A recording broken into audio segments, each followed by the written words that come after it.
La primera parte de esta historia la pueden encontrar en la descripción de este video. Pasaron varias horas en donde el pobre chavo estuvo recostado en medio del patio llorando y lamentando la pérdida de sus vecinos. El chavo no podía creer que sus vecinos se hayan dejado llevar por la avaricia al haber hecho tratos con el charro negro. En eso, se ve como el profesor Girafales llegaba con su ramo de rosas en las manos. Él llegaba para ver a doña Florinda. Sin embargo, al entrar se topó con la triste escena del chavo llorando. El profesor le preguntó qué le pasaba, que si se encontraba mal. El chavo le contó el triste final que tuvieron todos sus vecinos al hacer tratos con un ente maligno llamado el charro negro. El profesor quedó en shock al saber el triste final de todos los vecinos y sobre todo de doña Florinda y Kiko. El profesor Girafales por un lado era escéptico, él no creía que exista tal espectro llamado el charro negro, pensaba que quizás el chavo se dejó influenciar por lo que le haya dicho tal criminal, así que el profesor Girafales presentó la denuncia por desaparición de los vecinos en la vecindad. El señor Barriga se enteró muy tarde de todo lo ocurrido, así que dejó que las autoridades se encarguen de la desaparición. El señor Barriga le ofreció al chavo a que viva junto a él y a Ñoño. El chavo, sin tener a dónde ir, aceptó, aunque él tenía miedo de que el charro negro vuelva a aparecer y cumpla con lo que predijo, así que le advirtió al señor Barriga que nunca haga tratos con el charro negro. El señor Barriga lo miraba con inocencia, sabía que el chavo estaba inventando esa historia, así que solo atinó a decirle que eso nunca pasaría. Al llegar a casa del señor Barriga, Ñoño lo recibió gratamente, quería hacer sentir al chavo como si estuviera en casa. El chavo estaba cabizbajo al saber que ya nada sería como antes. El señor Barriga dijo que tenía que salir a poner anuncios para el alquiler de la vecindad, ahora sin inquilinos ya se había quedado sin ingresos. Ñoño le preguntaba que todos estaban hablando de un tal charro negro. El chavo, al escuchar su nombre, decidió no hablar del tema. Ñoño insistía en que le cuente. El chavo, al escuchar tanta insistencia, decidió contarle, pero antes le advirtió que nunca haga tratos con el charro negro, porque al hacer tratos con él, estarías firmando tu muerte. Ñoño se empezó a reír y le dijo que le cuente. El chavo, al terminar de contarle lo sucedido, Ñoño estaba más que intrigado y escéptico, no creía que algo así exista. El chavo dijo que ese ente se llevó a don Ramón, doña Florinda, doña Clotilde, Kiko y a la Chilindrina. Ñoño pensaba que el chavo inventaba todo porque lo que las autoridades habían informado era un presunto secuestro, así que Ñoño pondría a prueba si lo que decía el chavo era verdad o no.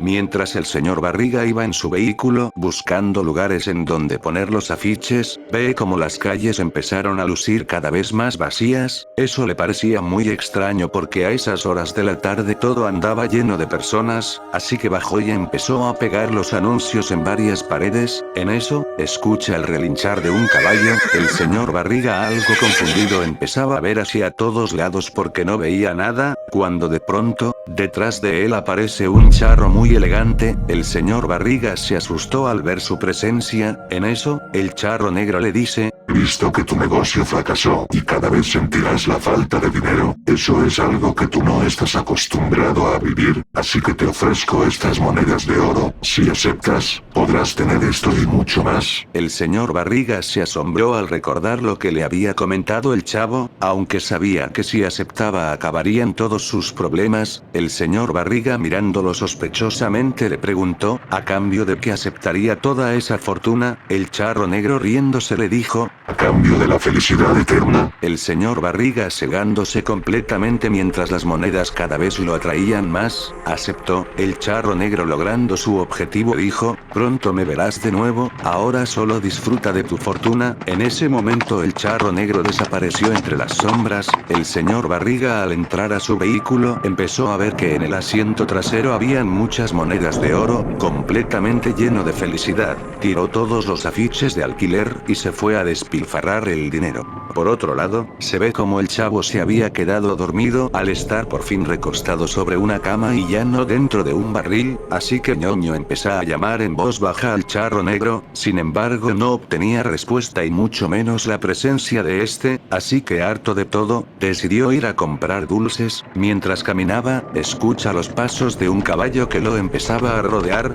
Ñoño empezó a temblar al saber que ese sonido podía provenir del charro negro. En eso, empezó a correr cuando frente a él aparece el charro negro. Ñoño empezaba a llorar diciendo que nunca haría tratos con él. El charro negro riéndose le dijo: No vengo a hacer tratos contigo, tú ya eres de mi propiedad, solo vine para llevarme lo que me pertenece. En ese momento, se puede ver como el charro negro prende en llamas a Ñoño y abriendo un portal, lo arrastra con varias cadenas hacia el infierno. Ñoño gritaba desgarradoramente mientras el portal empezaba a cerrarse. Repentinamente, el chavo se despierta dentro de la casa del señor Barriga. Él tenía un mal presentimiento, sabía que algo estaba andando mal. En eso, escucha como el señor Barriga entra, riéndose y lleno de mucha comida y objetos de mucho valor. El chavo tomándose del rostro sabía que el señor Barriga había caído en la tentación del charro negro. El chavo tartamudeando le preguntó al señor Barriga de dónde había sacado todo eso. El señor Barriga riéndose dijo que había hecho un trato con un hombre que me prometió la felicidad eterna. El chavo dijo que esa felicidad no sería para él, sino sería para el charro negro. Él disfruta llevándose almas a cambio de una fortuna que no durará nada. El señor Barriga asombrado había caído en cuenta. En eso, las luces de la casa se van y escuchan el relinchar de un caballo. El señor Barriga fue corriendo a esconderse, cuando de pronto, frente a él aparece el charro negro y le dice: Nadie se ha burlado de mí y mucho menos ha vivido para contarlo. Ya me adelanté y me llevé a tu hijo, ahora vengo por ti. El señor Barriga comenzó a correr, pero el charro negro aparecía por todos lados, era imposible evitarlo. El chavo mirando todo muy asustado, ve como el señor Barriga empezaba a prenderse en fuego. El charro abriendo un portal, empujó al señor Barriga viéndose como es desmembrado por varias almas en pena. El charro negro mientras le enseñaba todo, empezó a abrir mucho más el portal. El chavo quedó en shock al ver que ahí adentro estaban todos sus vecinos siendo torturados por múltiples almas. El charro con una sonrisa en su rostro le dijo: Chavo, tú fuiste el único que se ha negado a mi propuesta, nunca nadie me había rechazado, pero ¿sabes algo? Tu alma vale mucho más que la de todos esos avariciosos, así que te propongo algo, dame tu alma y te devolveré a todos tus vecinos. El chavo veía como todos eran desmembrados una y otra vez, podía ver el rostro de sufrimiento en la cara de todos. El charro negro advirtiéndole por última vez le dijo: Por última vez te lo diré, tu alma a cambio por la de ellos, espero tu respuesta. El chavo rompió en llanto y agachando su rostro, decidió dar su alma por la de sus vecinos. Para el chavo ellos eran todo lo que él tenía, así que muy temblorosamente aceptó. El charro no paraba de reír y dijo: Lo había dicho antes, sabía que aceptarías mi propuesta. El charro negro agarró del cuello al chavo y mirándolo fijamente, lo lanzó hacia el portal. En ese momento, las luces volvieron sin rastro alguno del charro negro. Con un fuerte dolor de cabeza se ve como el señor Barriga sale de su habitación y ve como Ñoño aparece muy mareado. Ambos se miran completamente desorientados, no recordaban nada de lo que había pasado. Del mismo modo, se ve como desde la vecindad salen de sus casas don Ramón, la Chilindrina, doña Florinda, Kiko y doña Clotilde. Todos estaban con fuertes dolores de cabeza, solo se miraban sin entender qué era lo que había pasado. Mientras trataban de entrar en razón, ven como el barril del chavo empieza a desaparecer entre cenizas, mientras de fondo escuchan como una retorcida risa desaparecía junto al barril.